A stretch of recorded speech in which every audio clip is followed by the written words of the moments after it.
Bismillahirrahmanirrahim. Assalamualaikum warahmatullahi wabarakatuh. Alhamdulillahirabbil alamin wa bihi nasta'inu ala umuri dunya waddin wassalatu wassalamu ala asrofil mursalin wa ala alihi wa sahbihi ajma'in wa la haula wa la quwwata illa billahil aliyyil azim.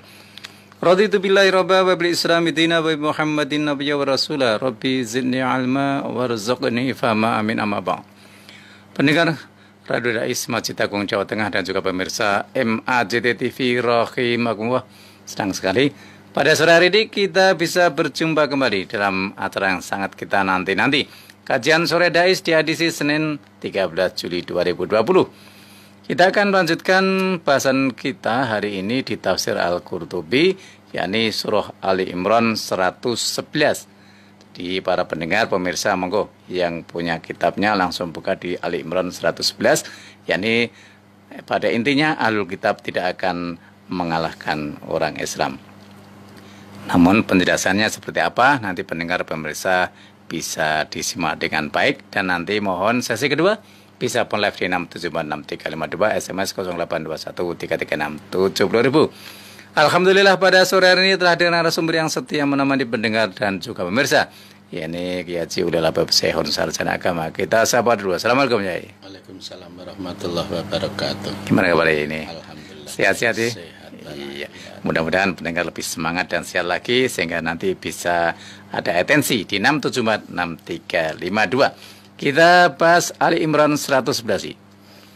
Assalamualaikum warahmatullahi wabarakatuh. Waalaikumsalam warahmatullahi wabarakatuh. Pendengar setia Masjid Agung Jawa Tengah serta pemirsa MAJT TV, kita kaji bersama Ali Imran 111. Bismillahirrahmanirrahim.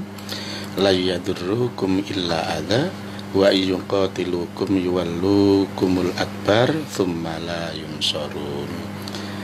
Jadi pada intinya gini, asbabun nuzulnya ini gara-garanya dulunya itu orang-orang Madinah itu kan tadinya mayoritas Yahudi ya. Terus kemudian tokoh-tokoh penting dari Yahudi diantaranya Abdullah bin Salam nih yang paling sangat memukul yaitu. Karena Abdullah bin Salam itu adalah pendeta Yahudi yang paling disegani, yang paling pinter lah, yang paling dalam malam. Tapi ternyata setelah melihat bukti-bukti nubuah Nabi bahwa antara lahirnya, antara terusirnya dari Makkah ke Madinah itu sudah diamati jauh-jauh hari oleh Abdullah bin Salam. Dan ternyata terbukti dia tinggal menunggu hari H. Kalau ini Muhammad betul-betul terusir dari kampungnya, kemudian pindah ke sini, maka Abdullah bin Salam sudah yakin bahwa itu memang asli seorang Nabi dan Rasul yang telah dijanjikan dan diprediksikan atau diramalkan di kitab Injil.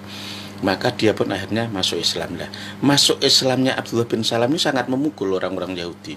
Tapi mereka untuk mengalahkan jelas kalah ilmu, sehingga akhirnya mereka bisanya hanya ngolok-ngolok, menganggap Islam itu bohong. Dan termasuk di sini sebenarnya ayat ini lebih banyak ke Abdullah bin Salam, bukan kepada Nabi Muhammad. Nah itu, jadi ceritanya itu bahwa Ka'ab, Adi, Nu'man, Abu Rafi, Abu Yasir, Kinanah, Ibnu Thuro, itu mereka itu adalah memang tokoh-tokoh Yahudi, tapi dari segi keilmuan di bawahnya Abdullah bin Salam. Nah, karena mereka mangkel kepada Abdullah bin Salam, maka setelah Islam sengaja didatangi kepada Abdullah bin Salam ini, tujuannya adalah untuk menyakiti hatinya, mengganggu, termasuk washabahu fa'adzahum li islamihim. Kemudian mereka mengolok-olok, menghina, memaki itu, sehingga turunlah ayat yang intinya adalah bahwa mereka maksudnya orang Yahudi itu, orang Yahudi di Madinah itu la yadurrukum illa adza. Mereka enggak mampu apa-apa kok, enggak akan membahayakan kamu apa-apa kecuali paling hanya bisa adza. Adza itu idza, menyakiti hati. Artinya menyakiti secara fisik nggak akan berani mereka paling hanya bisa menyakiti secara rohani. Ya sama seperti sekarang kita secara fisik mungkin kita tidak ada perang fisik ya antara orang Islam dengan orang non Muslim, tapi di medsos itu perang non fisik itu sudah luar biasa. Itu saling menghina, saling memaki, saling mencaci, saling mengolok-olok itu sama, itu perang kata-kata. Nah itu ada. Jadi dari dulu sudah ada itu. Jadi waktu itu orang-orang Yahudi sering mengolok-olok, menghina orang-orang Yahudi yang masuk Islam, sehingga diem-yem ini bahasa Indonesianya apa? Didem. Maksudnya agar orang Islam itu enggak perlu panik dan enggak perlu emosi terlalu tinggi gitu loh. Sehingga kenapa? Karena la yadurukum illa ada, omongan mereka, aikidbuhum wa tahrifuhum wa buhtuhum. Jadi omong bohong mereka, penghinaan mereka dan sebagainya itu sebenarnya nggak ngefek apa-apa bagi kalian, kecuali kalau kalian dengarkan itu ya menghasilkan ada itu aja. Jadi mangkel, jadi sakit hati, cuma gitu aja. Tapi pada dasarnya itu tidak akan membuat mereka mengalahkan kalian. Wa yuqatilukum yuwallukumul adbar. Tapi prakteknya kalau mereka perang, diajak tanding, mereka juga pasti akan melarikan diri, mungkur. Jadi yuwallukumul adbar itu maksudnya mereka melarikan diri. Adbar itu kan dari kata dubur, itu kan jalan belakang untuk buang TA1 itu untuk BL itu. Nah, itu sebagaimana murad mereka sebenarnya penakut kok.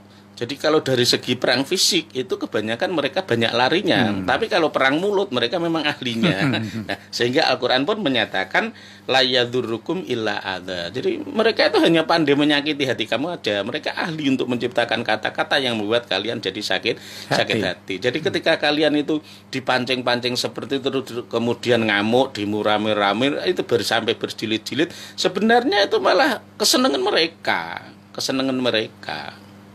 Kenapa? Berhasil. Ya berhasil. Itu ibaratnya kan kucing digodhog gen nesu. Lah nek ora kucing nesu sing godhog seneng. Iya, seneng. Nah, tapi kalau digodhog teko meneng, kuwi sing godhog malah mangkel dhewe. Nah, itu biasanya kan kita nggak kuat ya. Digodhog sedikit kita sudah ngamuk-ngamuknya bukan main. Nah, gitu. Kemudian fal ayatu wa'du minallahi li rasulih walil mu'minin, tapi ini dimaknani oleh para mufasir, di antaranya Syekh Al-Qurtubi, bahwa ini juga janji dari Allah kepada orang mukmin bahwa inna ahlal kitab la yaghlibunahum wa annahum mansurun. Enggak usah khawatir.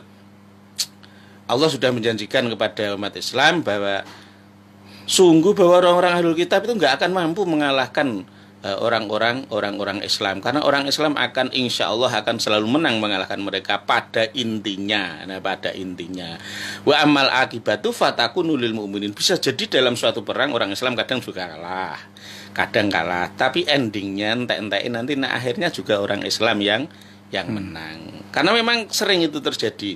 Dalam hal-hal tertentu itu seakan orang Islam kalah, tapi endingnya malah umat Islam yang menang.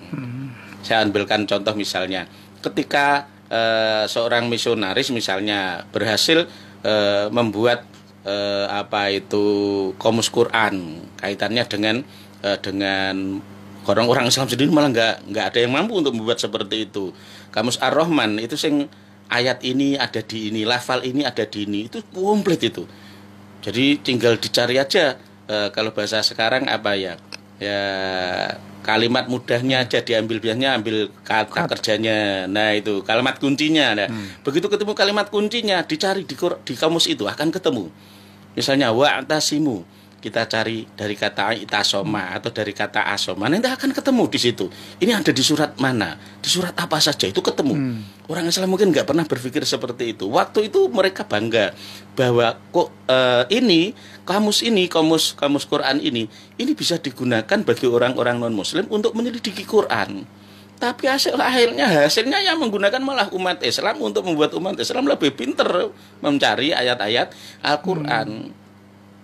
Ya, padahal itu karyanya orang non-muslim. Tapi akhirnya dengan kamus itu tidak membuat umat Islam hancur, malah umat Islam jadi makin pintar.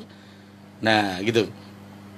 Banyak sekali. Dulu pun ketika pertama kali muncul FB dan WA yang miliknya orang Yahudi itu ya, banyak orang khawatir ini tujuan utama adalah untuk menghancurkan umat Islam. Tapi prakteknya gimana Pak sekarang, Pak? Prakteknya malah WA dan FB itu dipakai oleh umat Islam untuk syiar agama Islam. Jadi akhirnya kita muncul banyak grup-grup WA, grup kiai, grup santri, bahkan FB itu isinya sekarang pengajian. Jadi ya kadang itu malah kontraproduktif lah, Jadi nggak usah khawatir. Jadi kalau saya memaknai seperti itu, jadi artinya bisa jadi alat atau media yang tadinya misinya untuk menghancurkan umat Islam, tapi ternyata justru akan memberi jalan bagi umat Islam untuk menggunakan media atau alat tersebut untuk syiarnya. Nah gitu, sehingga gak usah khawatir, kita jangan terlalu risau, karena wa amal akibatu fatakunu lil mu'minin, toh endingnya, akhirnya kemenangan itu akan dimiliki oleh umat Islam. Jadi kenapa? Karena pada dasarnya tsumma la yunsoruna, tsumma itu bentuk huruf atop biasanya untuk istilah untuk yang terakhir, tsumma kemudian yang terakhir kalinya. Nah itu berarti entek kayak orang main film itu loh. Main film itu biasanya lakonnya kan KOC, diposeson dhisik, tapi endingnya pol-pol ini tuh ya sing menang ya lakoni kuwi. Nah itu karena diistilahkan dengan wa amal akibatu fatakunu lil mu'minin. Tapi endingnya terakhirnya nanti tetap umat Islam yang dimenangkan. Nah itu inti dari ayat ini. Iya. Jadi yang pertama, kalau kita lihat asbabun wurudnya itu kan asbabun nuzulnya itu kan artinya apa ya, orang Yahudi kan rasa iri gitu ya, iri karena apa, karena semua banyak orang masuk Islam gitu ya karena kehebatan Al-Quran, ya itu memang ketika semakin dimusuhi, semakin ditentang, itu rata-rata yang mempelajarinya malah banyak yang masuk Islam. Termasuk dalam sejarah zaman sekarang kan banyak sekali kan orang-orang non-Muslim, orang-orang misionaris yang tadinya itu tujuannya adalah untuk mencari kelemahan Islam, tapi malah menemukan kehebatan dan luar biasanya Islam, sehingga akhirnya mereka banyak yang masuk Islam juga karena mempelajari Quran itu. Atau ketika taruhlah dari segi fisik misalnya, dari segi fisik Irak memang kalah, ditumbangkan oleh Amerika. Nah dengan alasan apapun lah, alasan politik, dan secara fisik memang sepertinya Islam itu kalah, tapi secara hasil wal akibatu fatakunu lil mu'minin terbukti. Akhirnya tentara Islam yang ada di Irak banyak yang masuk Islam. Bahkan sekarang perkembangan Islam di Amerika sangat menakutkan. Ya kenapa? Karena mereka justru penasaran, kenapa orang Islam dianggap sebagai teroris? Kenapa orang Islam padahal kalimat itu kan hanya kalimat label kan? Nah, kalimat label ya hal biasa toh. Ya dulu aja Pangeran Diponegoro bagi orang Indonesia, orang Jawa khususnya itu pahlawan, pembela rakyat. Nah itu. Tapi bagi orang Belanda kan bilangnya kan ekstremis kan gitu. Ya, jadi pelabelan seperti itu dari dulu sudah ada. Nggak usah kaget. Nah kemudian kalau dikaitkan dengan perbuatannya misalnya, ya Amerika kan lebih teroris kan, lebih teroris daripada Irak itu sendiri kan. Nah, tapi ketika dia yang berbuat itu dianggap membela demokrasi ya. Tapi ketika orang lain yang berbuat dianggap sebagai teroris dan sebagainya. Sehingga secara fisik Irak memang kalah, tapi secara umum efek dari penyerbuan ke Irak, Islam justru berkembang pesat di Eropa. Karena waktu itu kan tentara multinasional itu kan tidak hanya Amerika, ada Inggris, ada Prancis, tapi banyak tentara yang kemudian tadinya nggak kenal Islam jadi pada kenal Islam. Bahkan yang buku tentang Islam yang tadinya nggak laku sekarang jadi lakunya bukan main.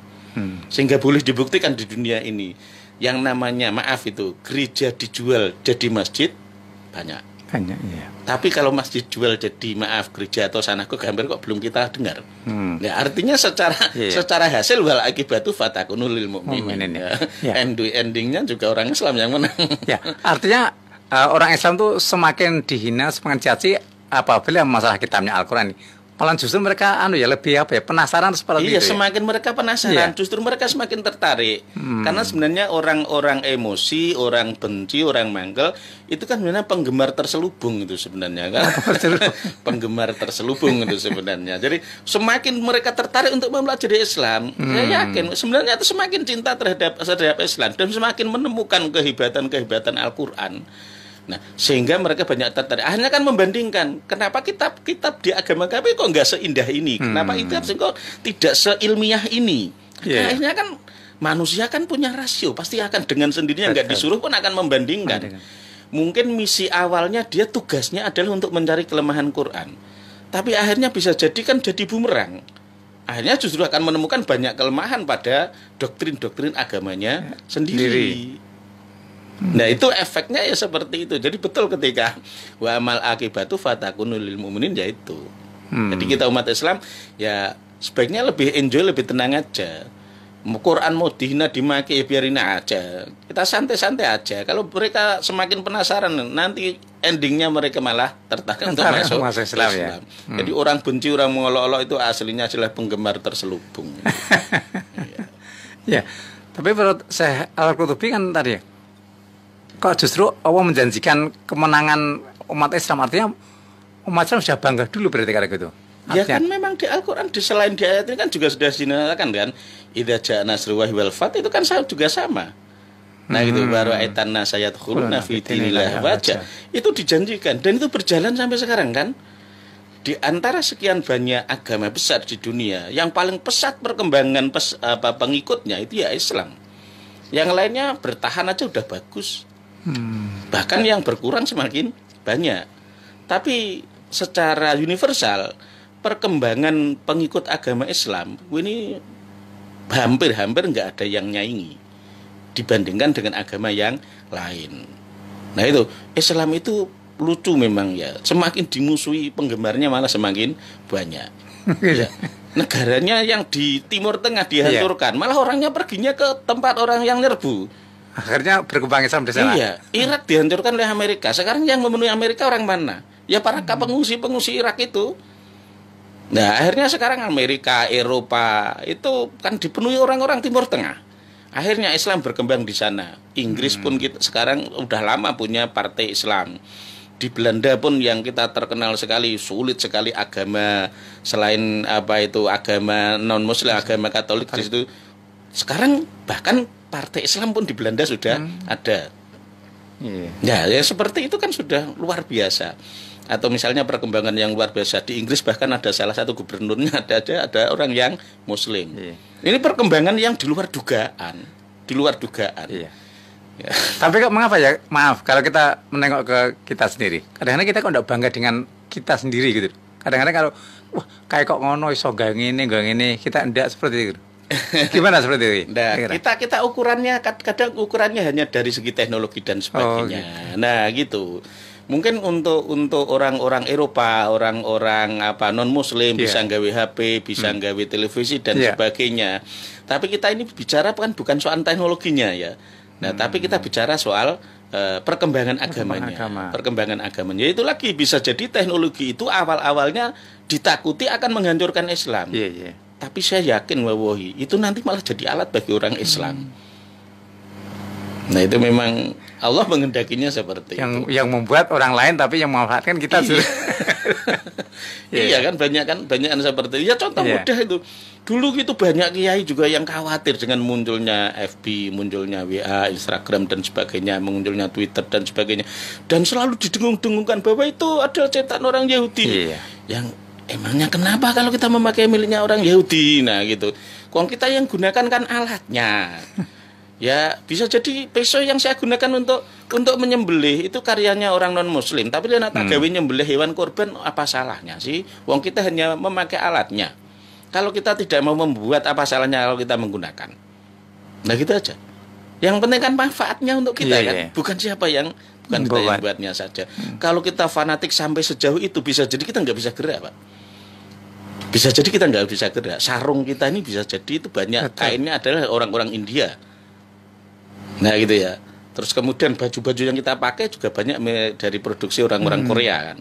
Nah misalnya bahkan bisa jadi celana dalam kita itu bukan produk orang Islam. Apa terus arak sholat rada sarungan, rada kelambenan, ranggo celana dalam mau apa? Kain yang produk Arab Saudi mana? Kain yang produk Cina semua ya. Lah iya. Kalau kita sampai sefanatik itu sampai ke barang ciptaannya nggak boleh kita pakai, kita mau pakai apa? Motor kita, mobil kita produk Jepang. Dia orang, kalau versi kita mungkin bisa dianggap orang kafir. Kalau itu dianggap najis, lah terus kesel ngumbah no. Ngumbah ra nggon liyane tok. Lah mesinnya apa ora ya ora najis. HP kita laptop kita juga bukan produk orang Islam kan. Apa terus kalau kita fanatik produk non Muslim berarti nggak boleh kita pakai? Berarti kita nggak bisa pakai internet. Wong itu bukan produknya orang Islam. Terus gimana? Ya udah wong itu produk orang non Muslim dipakai boleh-boleh saja. Boleh saja. Ya apa? Ya karena terbukti ya. Boleh di hadis, boleh dibuka. Nabi Muhammad SAW pun dulu bersahabat dengan Raja Habasyah. Nah itu Raja Habasyah itu sering Nabi dapat kiriman pakaian sutra. Ini jelas kan produknya siapa? Produksinya orang non Muslim kan. Nabi diterima kok dan dibagi-bagi kepada para sahabatnya. Nabi itu sering dapat kiriman seperti itu.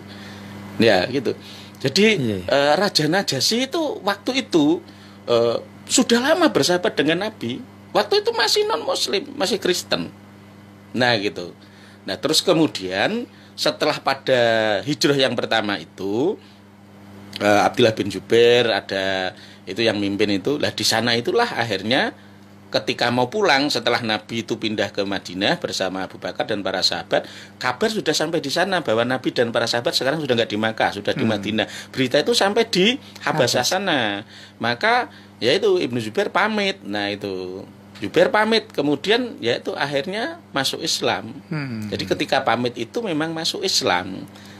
Nah, sehingga terbuktinya apa? Terbuktinya ketika Raja Najasyi itu meninggal dunia, hadisnya sahih ini, Nabi diberitahu oleh malaikat Jibril bahwa Raja Najasyi meninggal dunia. Lalu Nabi meminta kepada para sahabat untuk sholat gaib. Bayangkan kalau Raja Najasyi Kristen, mana mungkin Nabi menyolati?